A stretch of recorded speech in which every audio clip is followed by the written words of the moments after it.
আমাদেরকে সকল পেশাজীবীকে এই গাড়ি চালকদের পাশে এসে যেমন দাঁড়াতে হবে, তেমন এই গাড়ি চালকদেরকেও অন্যান্য যে সকল পেশাজীবী রয়েছে তাদেরও যে আন্দোলন, সেই আন্দোলনের সাথে ঐক্যবদ্ধভাবে লড়তে হবে। সকল শ্রমজীবী মানুষ আমরা যদি ঐক্যবদ্ধ সংগ্রাম গড়ে তুলি, তাহলে যে সরকারি রাষ্ট্র ক্ষমতায় আসুক না কেন তাদের প্রত্যেককেই আমাদের দাবি তারা মানতে বাধ্য হবে।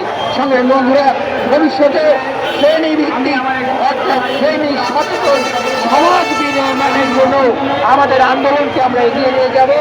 সেই আন্দোলনকে শক্তিশালী করতে আরো ঐক্যবদ্ধভাবে আমাদের শক্তিকে প্রকাশিত করতে প্রত্যেক এলাকায় আমাদের সাংগঠনিক কার্যক্রমকে আরো বেশি আমরা শক্তিশালী করব। ভবিষ্যতে সেই কর্মসূচিতে অংশগ্রহণ করার জন্য আপনাদেরকে আহ্বান জানাচ্ছি।